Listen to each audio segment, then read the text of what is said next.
Good morning students, welcome to your social class. So நம்ம பார்த்துட்டு lesson people revolt. So last 2 classல நம்ம பார்த்துருக்குது about the பாளையக்காரர்ஸ் பற்றி பார்த்தோம். Then who were the பாளையக்காரர்ஸ் அப்படின்னோம் ப்ளஸ் some other பாளையக்காரர்ஸ் பற்றி நம்ம பார்த்தோம். So first thing Puli Thevar and then Kattabomman, then Velu Nachiyar, Marudhu brothers, Dheeran, Chinnamalai. So இந்த பாளையக்காரர்ஸ் பற்றியும் அவங்க வந்து எப்படிலாம் பிரிட்டிஷர்ஸ்க்கு அகெயின்ஸ்டாக வந்து அவங்களோட எதிர்ப்பு தெரிவித்தாங்க, என்ன மாதிரி அவங்களோட ரிவோல்ட் இருந்துச்சு அப்படின்றத பற்றி நம்ம பார்த்துருக்கோம். So today we are going to discussing about Vellore revolt of 1806. So people ரிவோல்ட்டில் இதுவும் one of the revolt. So வெள்ளூரில் நடந்தனால இதுக்கு பேர் வெள்ளூர் ரிவோல்ட் அப்படின்னு வந்துச்சு. ஸோ என்னென்ன மாதிரியான காரணங்கள், இப்போ வந்து ஒரு வார் படிக்கிறோம் அப்படின்னா அதில் 3 திங்ஸ் வந்து ரொம்ப ரொம்ப இம்பார்ட்டன்ட், சரியா? ஸோ ஃபர்ஸ்ட் திங் வந்துட்டு அதுக்கான காரணங்கள் இருக்கும், சரியா? ரெண்டாவது வந்துட்டு என்ன நடந்துச்சு அந்த வாரில் அப்படின்ற அந்த பேட்டில் ஃபீல்டை பற்றி இருக்கும், சரியா? தென் மூணாவது திங் பார்த்தீங்க அப்படின்னா அதோட ரிசல்ட் என்னாச்சு, அதோட இம்பேக்ட் என்னாச்சு, சரியா? இந்த மாதிரி தான் நம்ம வந்து எப்பயுமே ஒரு வார் படிக்கும்போது மைண்டில் வச்சுக்கணும், சரியா? So first thing what is Vellore revolt அப்படின்னு பார்ப்போம். The family members of Tipu were imprisoned at Vellore Fort after the 4th Mysore War. அதாவது ஃபஸ்ட்டு மைசூர், செகண்ட் மைசூர் வார், தேர்ட் மைசூர் வார், 4th மைசூர் வார் நடக்கும். இந்த 4th மைசூர் வாரோட முடிவில் பார்த்திங்க அப்படின்னா இந்த திப்பு சுல்தானோட ஃபேமிலி மெம்பர்ஸ் என்ன செஞ்சிடறாங்க அப்படின்னா அரெஸ்ட் பண்ணி வெள்ளூர் ஃபோர்ட்டில் அடைச்சி வச்சிடுறாங்க, சரியா? So some 3,000 ex-servants and soldiers of Hyder and Tipu had also been moved to the vicinity of Vellore and their property in Mysore confiscated. அப்போது அவங்களோட ஃபேமிலி மெம்பர்ஸை மட்டும் கிடையாது, அவங்களோட சேர்ந்த நியர்லி 3,000 சர்வன்ஸையும் சேர்த்து அவங்க என்ன செய்கிறாங்க அப்படின்னா அரெஸ்ட் பண்ணிடுறாங்க. So it was quite natural that they were all unhappy and they hated the English. அப்போது இதுதான் வந்து மெயினான ரீசனாக இருக்குது, சரியா? இது வந்து ஒரு மிலிட்ரி வார் அப்படின்னு கூட சொல்லுவாங்க. காரணம் என்ன அப்படின்னா அவங்கள ரூல் பண்ண ரூலர் வந்து அவங்களுக்கு பிடிச்சிருக்கு, ஆனால் அவங்கள வந்து இந்த மாதிரி இங்கிலீஷ் பீப்புள் வந்து இல்ட்ரேட் பண்ணது அவங்களுக்கு வந்து பிடிக்கல, சரியா? ஸோ அதனால தான் என்ன செய்கிறாங்க அப்படின்னா அந்த பீப்புள் எல்லாருமே சேர்ந்து இங்கிலீஷ்க்கு அகெயின்ஸ்டாக போராட ஆரம்பிக்கிறாங்க. அதுக்கு பின்னாடி சில காரணங்களும் இருக்குது, அது என்னன்றதை பார்ப்போம். இதுதான் வந்து அந்த Vellore fort. So the Vellore fort consisted of large majority of Indian troops. A good part of it's recently been raised in Tirunelveli after the பாளையக்காரர் uprising of 1800.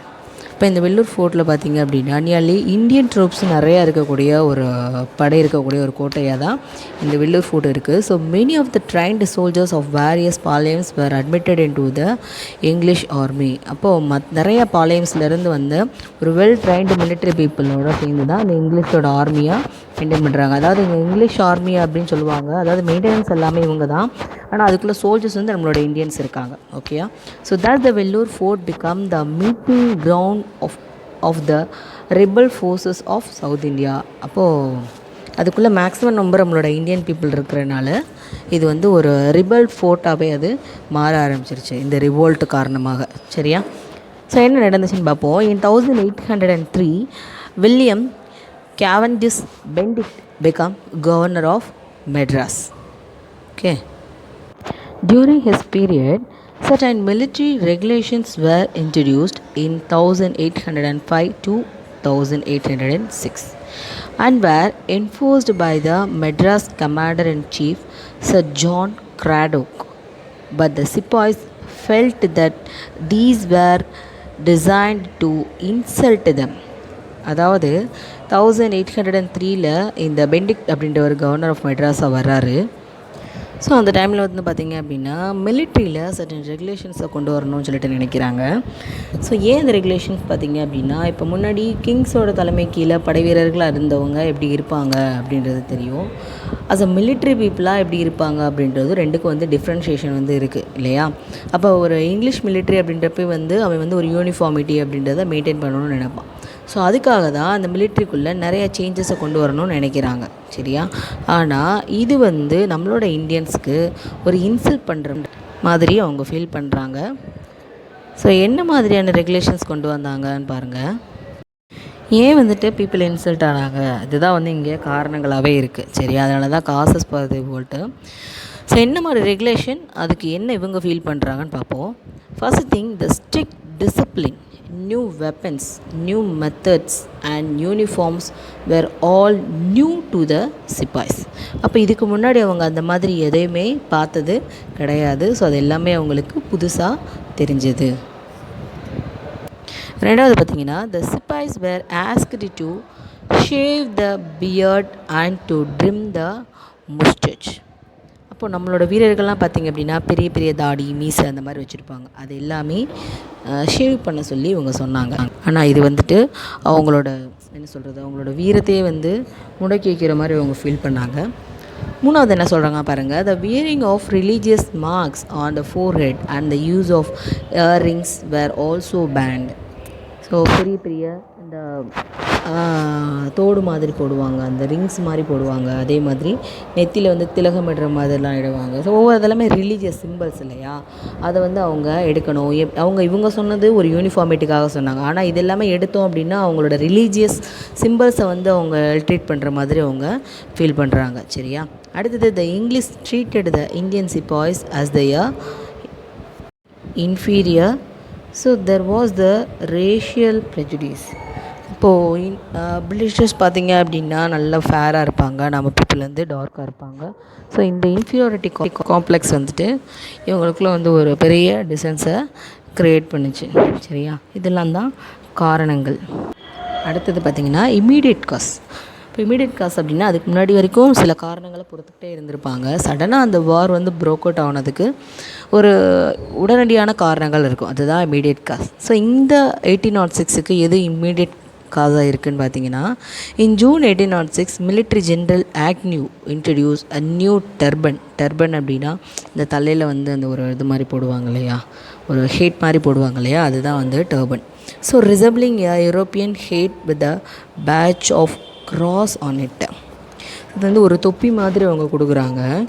ஆனால் அதில் பார்த்தீங்க அப்படின்னா ஒரு கிராஸ் சிம்பிள் இருக்குது, அதாவது சிலுவை சிம்பிள்னு சொல்லுவாங்களே, சிலுவை போடுறது. ஸோ அந்த மாதிரி ஒரு சிம்பிள் வந்து அந்த இதில் இருக்குது. ஸோ அது எதை மீன் பண்ணோன்னா அப்படின்னா அந்த கிறிஸ்டியானிட்டி ரிலீஜனை மீன் பண்ணும். ஸோ அந்த கிறிஸ்டியானிட்டி ரிலீஜன் மீன் பண்ணியிருக்கக்கூடிய அந்த தொப்பியை அவங்க போட்டாங்கன்னா இது மெயினாக எதை மீன் பண்ணும், அதாவது அவங்களோட ஹிந்து முஸ்லீம்ஸ் அப்படின்னு அந்த வேரியேஷன் இல்லாமல் இருக்கும் அப்படின்றது தான் இங்கே மெயினான காரணமாக இருக்குது. So both Hindu and Muslim soldiers அப்போஸ்ட் it. So அதனால் ரெண்டு சோல்ஜர்ஸுமே இதை என்ன செய்கிறாங்க அப்படின்னா அப்போஸ் பண்ணுறாங்க, இப்படிப்பட்ட ஒரு தொப்பியை நாங்கள் போட மாட்டோம். So the soldiers were severely punished by the English. So போட மாட்டோன்னு சொன்னோன்னே அவங்கள வந்து பனிஷ் பண்ண ஆரம்பிக்கிறாங்க. இதுதான் இமீடியட் காசாக இங்கே இருக்குது. ஸோ நெக்ஸ்ட் என்னாச்சுன்னு பார்ப்போம், course of the revolt. So the Indian soldiers were waiting for an opportunity to attack the English officers. அப்போ இந்த மாதிரி அவங்கள இல்ட்ரேட் பண்ணிட்டாங்களா, ஸோ இல்ட்ரேட் பண்ணவுமே இந்த சோல்ஜர்ஸ் எல்லாமே வெயிட் பண்ணுறாங்க, எப்போ சான்ஸ் கிடைக்கும் இந்த இங்கிலீஷ் பீப்புள்ஸை வந்து நம்ம திரும்ப அடிக்கலாம் அப்படின்றதுக்காக வெயிட் பண்ணுறாங்க. So Tipu's family also took part. So அந்த ஃபேமிலியுமே வந்து இதுக்கு சப்போர்ட் பண்ணுறாங்க. So Fateh Hyder the elder son of Tipu, அதாவது ஃபட்டேக் ஹைதர்ன்றது திப்பு சுல்தானோட பெரிய பையன். சரியா, tried to form and alliance against the English. அப்போ அவர் என்ன நினைக்கிறாரு அப்படின்னா, அலையன்ஸ் அப்படின்னா இந்த கூட்டணி சேர்க்குறதுன்னு சொல்லுவாங்க இல்லையா, அந்த மாதிரி கூட்டணி சேர்க்குறாரு. யாருக்கு அகெயின்ஸ்டாக அப்படின்னா பிரிட்டிஷர்ஸ்க்கு அகெயின்ஸ்டாக ஒரு குரூப்பை வந்து ஃபார்ம் பண்ணணும் அப்படின்றது இவரோட டார்கெட்டாக இருக்குது. So on July 10th in the early morning a native sepoys of the 1st and 23rd regiment started the revolt. So ரெஜிமெண்ட்டை பெட்டலியன் தான் என்ன செஞ்சுருப்பாங்க அப்படின்னா அந்த மிலிட்ரி பீப்புள் வந்து பிரிச்சுருப்பாங்க. சரியா, அப்போ அந்த ஏர்லி மார்னிங்கில் இவரோட அலையன்ஸ் மூலமாக அந்த ரெஜிமெண்ட்டில் இருக்கக்கூடிய இந்தியன் சோல்ஜர்ஸ் எல்லாமே என்ன செய்ய ஆரம்பிக்கிறாங்க அப்படின்னா ரிவோல்ட் பண்ண ஆரம்பிக்கிறாங்க, சண்டை போட ஆரம்பிக்கிறாங்க. So Colonel Fancourt who commanded the garrison was their first victim. அப்போது அவர் வந்து ஃபஸ்ட்டு என்ன செஞ்சுறாங்க அப்படின்னா அட்டாக் பண்ணுறாங்க, அதான் வந்து ஃபஸ்ட்டு விக்டிமாக இருக்கிறாரு. So the fort gates were closed. So அந்த கோட்டையோட கேட்டே வந்து என்ன செஞ்சுறாங்க அப்படின்னா க்ளோஸ் பண்ணிடுறாங்க. So mean time the rebels proclaimed Fateh Hyder as the new ruler. அப்போ இந்த போராட்டம்லாம் பண்ணிக்கிட்டே இருக்கும்போது என்ன சொல்கிறாங்க அப்படின்னா, இந்த இங்கிலீஷ் பீப்புளாக இருக்கக்கூடிய நீங்கள் வேண்டாம், எங்களுக்கு திப்பு சுல்தானுக்கு அப்புறம் அவரோட பையனான ஃபட்டேக் ஹைதர் தான் எங்களுக்கு ரூலராக வேணும் அப்படின்றதையும் அவங்க சொல்கிறாங்க. ஸோ அதை சொல்லிவிட்டு இவங்க என்ன செய்கிறாங்க அப்படின்னா, the British flag in the fort was brought down. அப்போ அந்த கோட்டையில் இருந்த பிரிட்டிஷர்ஸோட கொடியை வந்து இறக்கிட்டு the tiger striped flag, so புலியோட சிம்பல் இருந்த திப்பு சுல்தானோட கொடியை என்ன செய்கிறாங்க அப்படின்னா அந்த வெள்ளூர் ஃபோர்ட்டு மேலே ஹொய்ஸ் பண்ணுறாங்க. ஸோ இந்த மாதிரி அவங்களோட ரிவோல்ட் அங்கே நடந்துச்சு இந்த இயர் 1806. சரியா? இதோட result so suppression of the ரிவோல்ட்டுன்னு பார்த்தீங்கன்னா, the Major Coates who was outside the fort rushed to Ranipet and informed Colonel Gillespie. Colonel Gillespie reached Vellore fort. அதாவது கோட்டைக்குள்ளே தான் இந்த போராட்டம் வந்து நடக்குது. சரியா? ஆனால் இந்த இன்ஃபர்மேஷன் இது சுற்றியும் பார்த்திங்க அப்படின்னா நிறையா பிரிட்டிஷர் வந்து இருக்காங்க. சரியா? ஆனால் வெளியிலேருந்து வந்த இன்னொரு ஒரு படையை சேர்த்து வந்த கலோனல் கிலப்ஸி வந்து இதை வெளியிலேருந்து வந்து வெள்ளூர் ஃபோர்ட்டுக்குள்ளே இருக்கக்கூடிய இந்தியன் சோல்ஜர்ஸை அட்டாக் பண்ண ஆரம்பிக்கிறாங்க. He made an attack on the rebel force. So the revolt was completely suppressed and failed. So இவங்க என்ன தான் உள்ளே அந்த ஆக்டிவிட்டி பண்ணாலும் இவங்களை கம்பேர் பண்ணும்போது அவனோட ஸ்ட்ரென்த்து ஜாஸ்தி இருக்கனால அந்த ரிவோல்ட் என்ன செஞ்சிடறான் அப்படின்னா சப்ரஸ் பண்ணிடுறான். So peace was restored in Vellore. So அந்த ரிவோல்ட்டை சப்ரஸ் பண்ணி மறுபடியும் அமைதிக்கு கொண்டு வந்துடுறாங்க. On the whole 113 Europeans and about 350 sepoys were killed in the uprising. So the revolt was suppressed with a short period. It was one of the significant events in the history of Tamil Nadu. அதாவது ரிவோல்ட்டுக்கான காரணங்கள் பார்த்தோம், இந்த ரிவோல்ட்டில் என்ன நடந்துச்சுன்றதை பார்த்தோம். ஆனால் இது என்ன ஆயிடுச்சு, கடைசியில் ஃபெயில்யூர் ஆகிடுச்சு. ஃபெயில்யூர் ஆனாலும் பிரிட்டிஷர்ஸ்க்கு அகெயின்ஸ்டாக அவனோட கொடியை உடச்செடுத்து நம்மளோட கொடியை ஏற்றுறது அப்படின்றது ஒரு பெரிய விஷயந்தான் இல்லையா? ஓகே. ஸோ இதோட ரிசல்ட்டில் பார்த்தீங்க அப்படின்னா, ஸோ அதோட விளைவுகளை கொடுத்துருக்காங்க. Effect of the revolt, the new method and uniform regulations were withdrawn. அப்போ இதோட ரிசல்ட் என்ன செஞ்சிட்டான் அப்படின்னா, அவங்க அதை அகெயின்ஸ்டாக சொன்னாங்க இல்லையா, நாங்கள் வந்து அவங்க சொல்கிற ஹேட் வந்து போட மாட்டோம், அதே மாதிரி யூனிஃபார்மிட்டி மாதிரி இருக்க மாட்டோம்னு சொன்னாங்க இல்லையா, அதை மறுபடியும் கேன்சல் பண்ணிடுறாங்க. The family of Tipu as the precautionary measure was sent to Calcutta. அந்த திப்புவோட ஃபேமிலி மெம்பர்ஸ் எல்லாமே கல்கத்தாக்கு அனுப்பிச்சி வச்சிடுறாங்க. And then William Cavendish Bentinck was removed from his service. So அவரோட பீரியடில் தானே இந்த சேஞ்சஸ் கொண்டு வந்தார், அதனால அவரை ரிமூவ் பண்ணிடுறாங்க. அடுத்தது causes for the failure of the revolt. இந்த ரிவோல்ட் ஃபெயிலியர் ஆச்சு இல்லையா, சப்ரஸ் பண்ணாங்க இல்லையா, அதுக்கான காரணங்கள் தான் கொடுத்துருக்காங்க. So there was no proper leadership to guide the soldiers properly. அப்போது ஃபஸ்ட்டு ரெஜிமெண்ட்லேருந்து 23rd ரெஜிமெண்ட் வரைக்கும் போராடினாங்க அப்படின்றது தெரியும், அதுக்காக அலையன்ஸ் ஃபார்ம் பண்ணாங்கன்றது தெரியும். ஆனால் ஒவ்வொரு குரூப்பையும் லீட் பண்ணி கொண்டு போகிறதுக்கு ஒரு லீடர்ஷிப் குவாலிட்டி அப்படின்றது அங்கே கிடையாது. ஸோ லீடர்ஷிப் குவாலிட்டி இல்லை அப்படின்னாலே அங்கே அது என்ன ஆகும் அப்படின்னா கண்டிப்பாக அது ஃபெயிலியர் ஆகும். சரியா? ரெண்டாவது, the rebellion was also not well organised. So pre planned அந்த மாதிரி எல்லாமே இருந்தாலும் என்ன சொல்கிறது, ஒரு வெல் ஆர்கனைஸ்டான ஒரு ரெஜிமெண்ட்டாக அந்த இந்தியன் சோல்ஜர்ஸோடது இல்லாமல் இருந்தது ஒரு ரீசன் சொல்கிறாங்க. Then divide and rule policy of the English split the unity of the Indians. So Hindus Muslims இந்த மாதிரியான இந்த டிவைட் அண்ட் ரூல் பாலிசியை ஃபாலோ பண்ணோம் இல்லையா, அதுவுமே வந்துட்டு இவங்களோட யூனிட்டியை கொலாப்ஸ் பண்ணுறதுக்கு மெயினான ரீசனாக இருந்தது. ஸோ விடி Savarkar calls the Vellore revolt of 1806 as the prelude to the first war of Indian independence in 1857. அப்போது இந்த 1806 வெள்ளூர் ரிவோல்ட் பார்த்திங்க அப்படின்னா இதோட முடியுது. இந்த ரிவோல்ட்டை பிடி சவார்கர் என்ன சொல்கிறாரு அப்படின்னா, இதுக்கப்புறம் ஒரு பார்க்கக்கூடிய ரிவோல்ட் இருக்குல்ல 1857, அதுக்கு ஒரு முன்னோடியாக இருந்துச்சுன்னு சொல்கிறாங்க. ஸோ இதோட நம்மளுக்கு 1806 ரிவோல்ட் முடிஞ்சது. அடுத்து பார்க்க போகிற ரிவோல்ட் ஆஃப் 1857.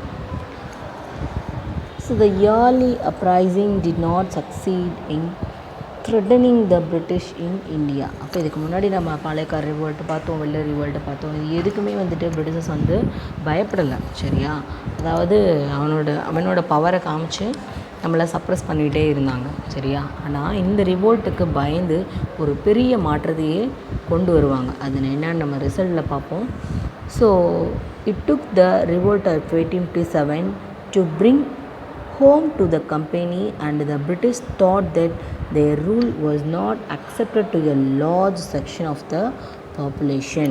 சரியா, இவங்களோட ரூல் வந்துட்டு பிடிக்கல, நிறைய பீப்புளுக்கு வந்து இது பிடிக்கல அப்படின்றத அப்போ தான் அவங்க ரிசம்பிள் பண்ணுறாங்க. So the revolt of 1857 was a product of the character and the policies of colonial rule. ஸோ cumulative effect of British expansionist policies, economic exploitations and administrative innovations over the year had adversely affected the positions of all rulers and Indian states. அப்போது 1857 revolt நடக்கிறதுக்கு பிரிட்டிஷர்ஸோட இந்த மாதிரி நிறையா விஷயங்கள் வந்து காரணமாக இருந்தது. ஃபார் எக்ஸாம்பிள் பார்த்திங்க அப்படின்னா, அவங்க க்ரியேட் பண்ணக்கூடிய பாலிசிஸாக இருக்கட்டும், அவன் ஃபாலோ பண்ணக்கூடிய எக்கனாமிக் சிஸ்டம்ஸாக இருக்கட்டும், அவன் ஃபாலோ பண்ணக்கூடிய மிலிட்ரி ரூல்ஸாக இருக்கட்டும், இது எல்லாமே வந்து பீப்புளை வந்து இல்ட்ரேட் பண்ணுது அப்படின்றதையே வந்து லேட்டராக தான் என்ன செய்ய ஆரம்பிக்கிறான் அப்படின்னா ரொம்பவே வந்து ரியலைஸ் பண்ண ஆரம்பிக்கிறாங்க. அதாவது நம்மளை வந்து அடிமையாக தான் வச்சுருந்தான். சரியா, அடிமையாக வச்சுருந்தாலும் இந்த மாதிரி நம்ம எதிர்த்து வந்து அவனுக்கு எதிராக போராடுவோம் அப்படின்றது அது வரைக்கும் அவனுக்கு தெரியலை. சரியா, ஸோ இந்த மாதிரி 1857 ரிவோல்ட் வந்ததுக்கப்புறம் தான் இந்த மாதிரி பீப்புள் வந்து ஒன்று சேர்றாங்க. இப்போ நம்மளுக்கு அகெயின்ஸ்டாக அவங்களுக்கு போராடக்கூட தெரிஞ்சிருக்கு அப்படின்றதையே வந்து ரியலைஸ் பண்ண ஆரம்பிப்பாங்க. சரியா, அதனால தான் இது வந்து ஒரு one of the important war in freedom டைமில் வந்து பார்த்திங்க அப்படின்னா அது வந்து ஒன் ஆஃப் த இம்பார்ட்டண்ட் ஈவெண்ட்டுன்னு சொல்லலாம். Okay, let us see about the causes. So causes of the revolt, the most important cause of the revolt 1857 was a popular discontent of the British policy of economically exploiting India. அப்போது இவனோட policy வந்து பார்த்திங்க அப்படின்னா நம்மளோட எக்கனாமிக்கை வந்து exploit பண்ணி நம்மளோட எக்கனாமிக்கை எடுத்து அவனோட கண்ட்ரியோட டெவலப்மெண்ட்டுக்கு யூட்டிலைஸ் பண்ணுறான். சரியா, so this hurt all section of the society. அப்போ இது வந்து நிறையா குரூப் ஆஃப் பீப்புளை வந்து என்ன சொல்கிறது அஃபெக்ட் பண்ணுது. So the peasants suffered due to high revenue demands and the strict revenue collection policy.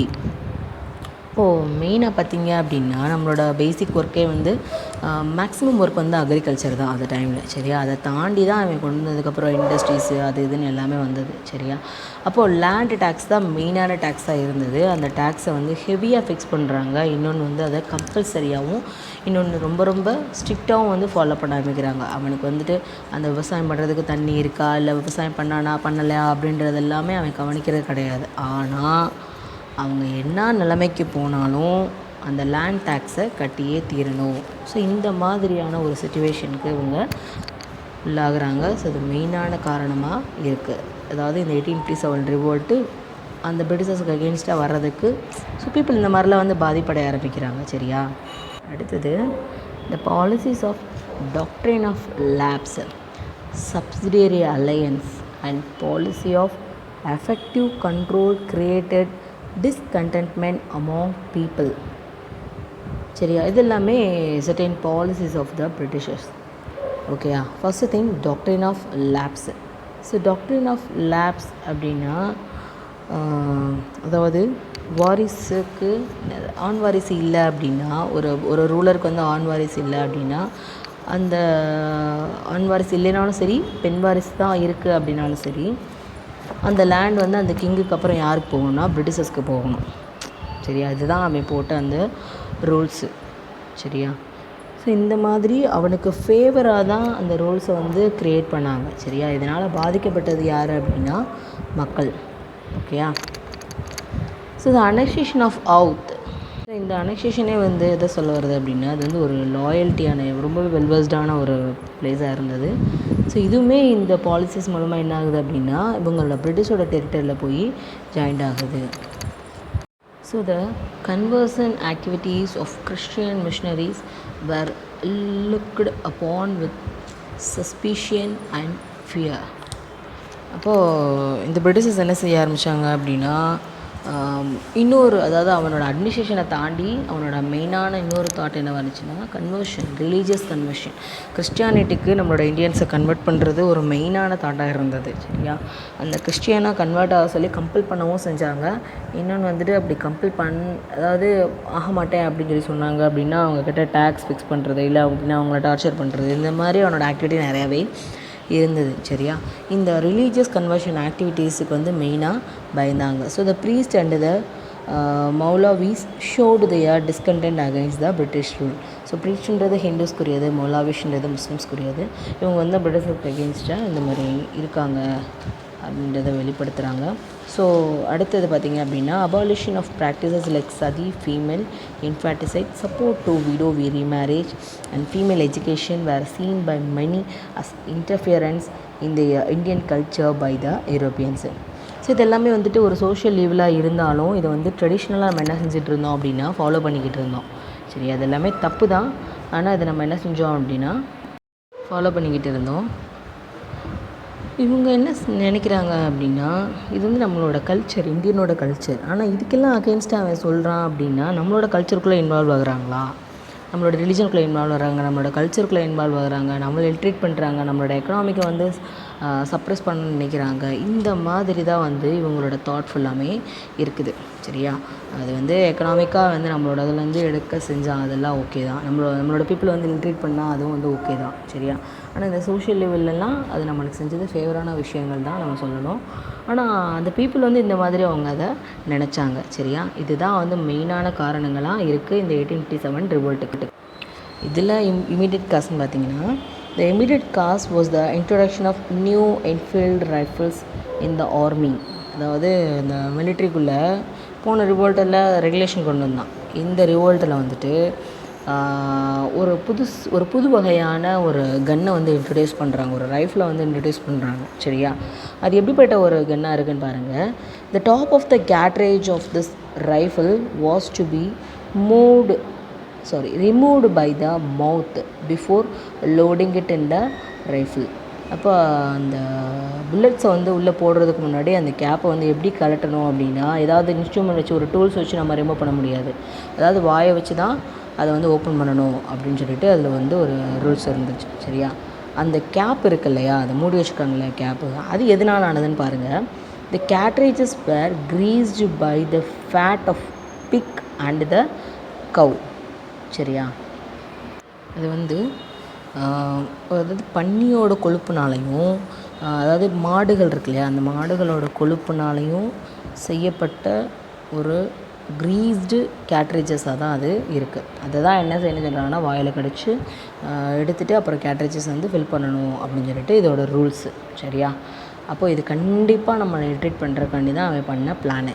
சரியா, ஏன் அப்படின்னா இந்த பிக் அப்படின்றது ஒரு முஸ்லீம் பீப்புளை பொறுத்தளவுக்கு அவங்க வந்து ஒரு ஹேட்டடாக இருக்கக்கூடிய ஒரு அனிமல் தான் பிக்கு.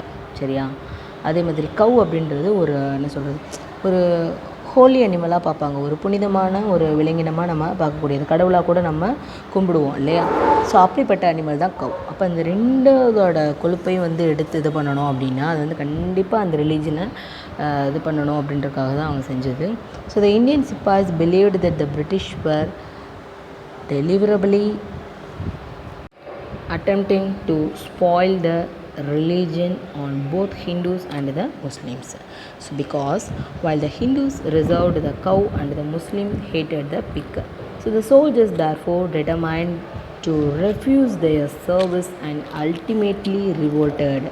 Thus the primary and the immediate cause of the revolt was the use of the greased cartridges. அப்போது இதுதான் வந்துட்டு இந்த 1857 ரிவோல்ட் நடக்கிறதுக்கு ஒரு இம்மீடியட் காசாக இருந்துச்சு. ஸோ இந்த பீப்புள் வந்து என்ன செஞ்சாங்க அப்படின்னா நீங்கள் சொல்கிறத நாங்கள் செய்ய மாட்டோம் அப்படின்னு ரொம்பவே வந்துட்டு ஸ்டபனாக நின்றாங்க. அதில் ஒருத்தர் யார், மங்கள் பாண்டே.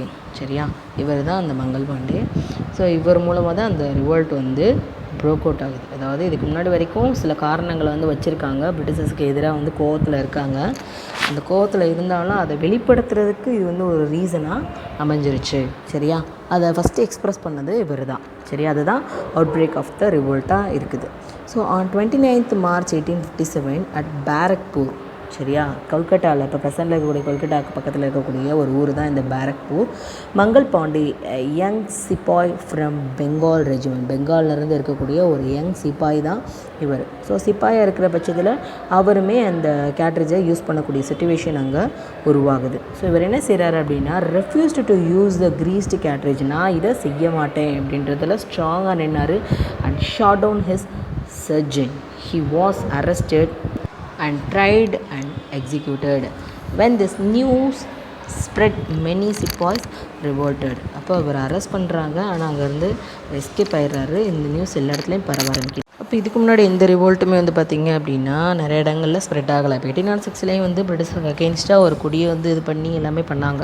ஆனால் அது வெள்ளூரோடையே முடிஞ்சிருச்சு, வேறு எங்கேயும் வந்து அது ஸ்ப்ரெட் ஆகலை. சரியா, ஆனால் இந்த 1857 இந்த ஒரு விஷயம் நடந்துச்சு இல்லையா, இது நிறைய இடங்களுக்கு ஸ்ப்ரெட் ஆக ஆரம்பிக்குது.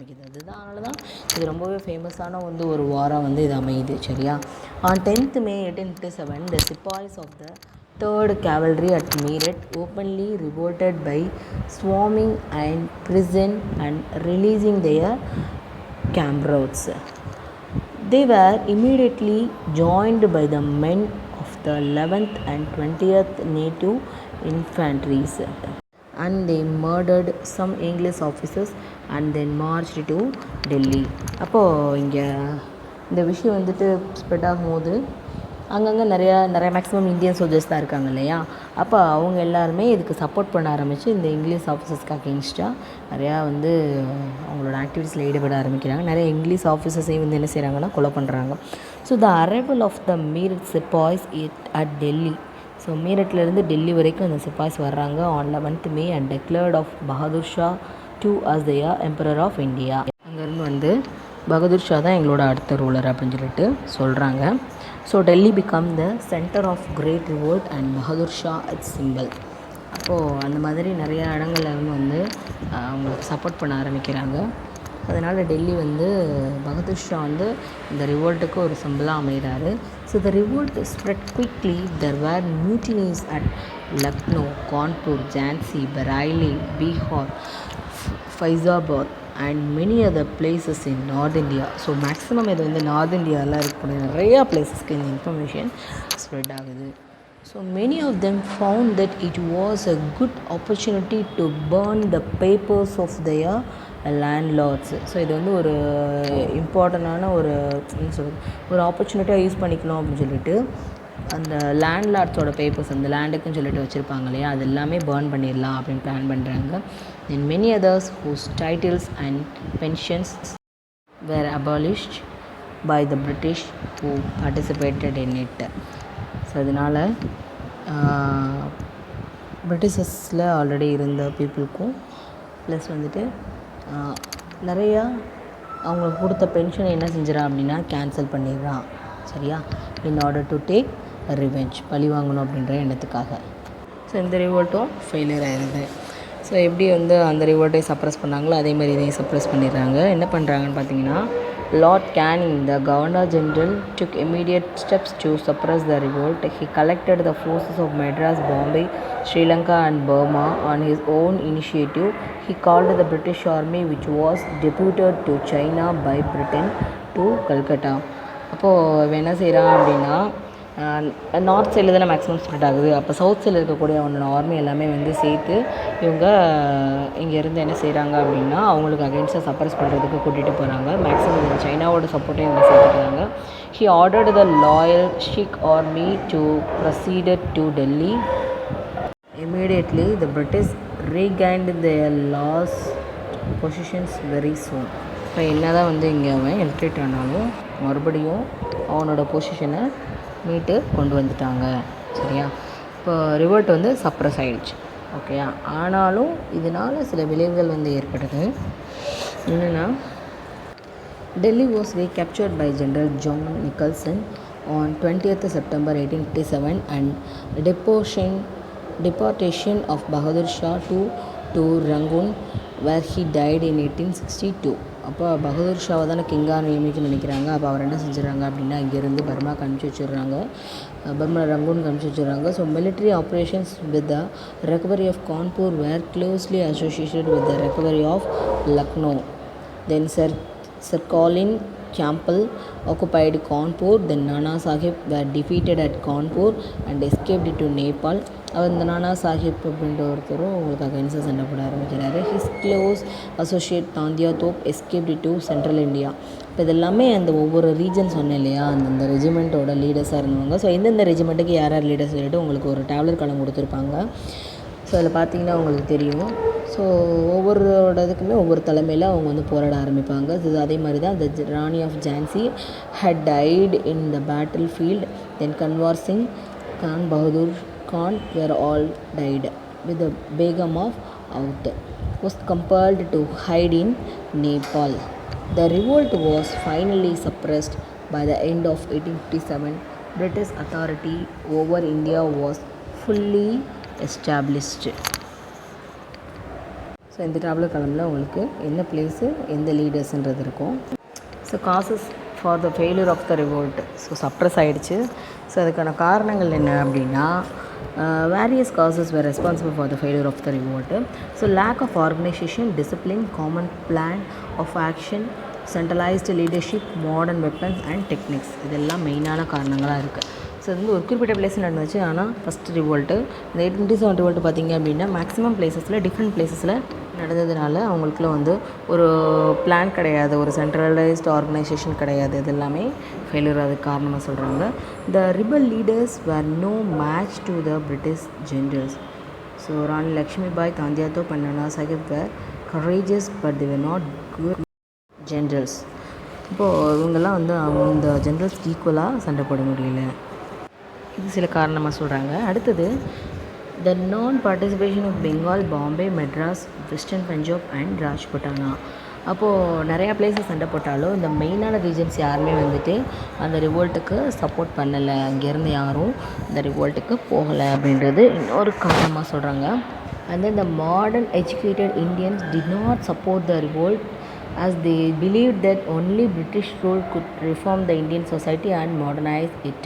ஸோ படித்த இந்தியன்ஸும் வந்துட்டு சப்போர்ட் பண்ணலை அப்படின்றது மெயினான ரீசன். ஸோ எஜுகேட்டடு இருந்தவங்களுக்குலாம் அங்கே என்ன தாட் இருந்துச்சு அப்படின்னா பிரிட்டிஷர்ஸோட இந்த மாதிரியான பாலிசிஸ் தான் இந்த சொசைட்டியை வந்து சேஞ்ச் பண்ணணும்னு நினச்சாங்க. சரியா? So the British managed to get the loyalty of the Sikhs, Afghans and the Gurkha regiments. The Gurkha actually helped the British in the suppressing the revolt.